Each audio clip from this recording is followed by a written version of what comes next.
going to tell you a story, the Greek myth of Icarus and his father, Daedalus. They attempted to fly over the sea. You see, Icarus had a pair of golden wings. He pushed himself as hard as possible with good intention and one goal in mind, to succeed. His father warned him, yet he didn't heed the warnings, instead flying too close to the sun.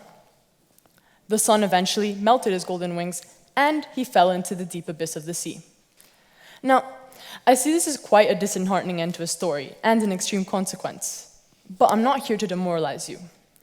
Another thing I'm also not here to do is to tell you that you aren't doing enough, or to do more or less than what you're currently doing. But I am here to tell you to fly. Fly high, fly all you want, just don't burn. This story was told to the Greeks centuries ago to teach them the importance of moderation. However, it is still a lesson which is yet to be drilled into the minds of us stubborn humans. I'm one of them. I'm standing here with my own personal experience. You see these hips? Well, let's just say I flew, and ultimately I burnt. I had my own Daedalus moment. You need to rest, my mother said. You're pushing yourself too hard. I didn't let these words deter me. I simply let them fade away and become background noise. I chose not to heed the warnings. My name's Amelia, and I play football. Not only do I play football, but I live the sport. I breathe it. Even when it's not at the forefront of my mind, it always has its lingering presence in the back. For centuries, humanity has centered on the idea of value being based off of success. Because what is life without glory, without the raw essence of victory? 1896. Why does this year have any relevance? Well, 1896, the first official Olympic Games were hosted in Athens. And now, over 100 years later, just recently, the Winter Olympic Games were held, portraying how the drive to win is still ever present in humanity, as it always has been and always will be. Whether that is to win a war, a Nobel Peace Prize, an Olympic medal, or simply just that 7 on your assessment, it all comes down to one thing: excellence. Striving for excellence, embodying excellence, achieving excellence. Victory, glory, it's the driving factor for some of us. While there are those who stay on the ground, there are a select few who aspire to reach the sun, accepting nothing less, willing to take the brunt of its scorching heat if that means reaching the pinnacle of success, striving to embody the prestigious honor of being triumphant. But what is the difference between the Icaruses of our world and those who remain with their 2 feet planted firmly on the ground? It's simple: time and dedication. However, I often do think of Aristotle's golden mean, the virtue of balance, whose definition is moderation between excess and efficiency. Which raises the question, how does one know when they aren't doing enough? And how does one know when to stop? Sadly, I've had to learn this lesson the hard way. And you may be asking yourselves, why does this matter to me? I'll let you think about that for a bit. In connection to the golden mean, Manchester City player and Ballon d'Or winner Rodri has seconded this notion of overexertion, stating that many schedules footballers have to follow are unsustainable for both their mental and physical well-being. And in addition to this, research shows that working beyond the point that is considered healthy can lead to issues such as injury and burnout.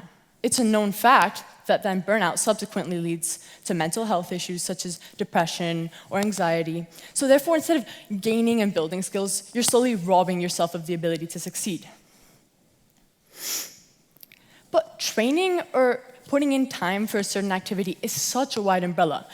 It can range from the time you spend in the gym, conditioning for a certain sport, to actually putting in time to the activity, to what you choose to eat, and most importantly, to your sleep schedule. Incorporating rest into your training schedule is crucial. It then enables you to solidify all the effort you've been putting in.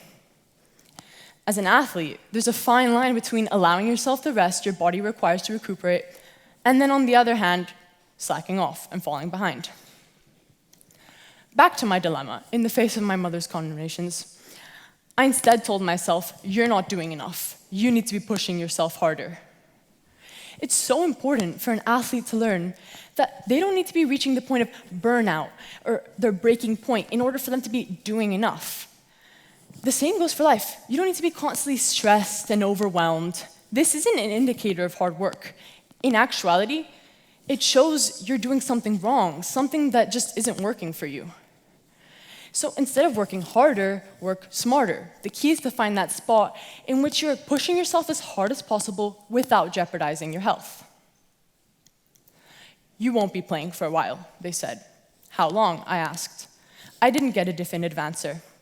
But just hearing the words, won't be playing, blew my world to pieces. Now, instead of making the long commutes to play the sport I love most, it would be to rest, to recover. All the hours of grafting the gym, working till my breaking point, it was now all gone. Now, let's rewind to the phrase breaking point. According to the Merriam-Webster dictionary, breaking point is a term used to describe when a person gives way under stress. This shouldn't be normalized, working till breaking point. It shouldn't prove that you're working hard enough. Studies show that by the age of 13, 70% of young athletes drop out of their sport, and this is largely due to burnout. That's an astonishing statistic, but it shouldn't be the expectation in order to prove that you're working hard enough. But every person in this room has the power not to become a statistic. I'm standing here speaking to you, having not only learned from the suffering of an injury, but also mentally. I used to be constantly trapped in my own mind, spending countless sleepless nights worrying, tossing, turning, picking apart at every mistake I made in my last game. What I was meant to love most ate away at me and everything that I did, never satisfied with the work that I was putting in. Because the reality is, society has shown us from the youngest of ages that to be satisfied and happy with the work you're putting in is egotistical. We should always be doing more. That is until we may not want to, or we simply physically cannot. Everything around us constantly demands more of us. So, I urge you to sit back and actually take pride in the work you're putting in. Yes, keep pushing yourself, keep working hard, but also take the time to rest. I'm now playing football again. My hips are in working order, but that didn't come without strife, frustrations, but more importantly, new lessons learned. I'm a different athlete now. I'd even go so far as to say I'm a different person from who I was when I first got injured.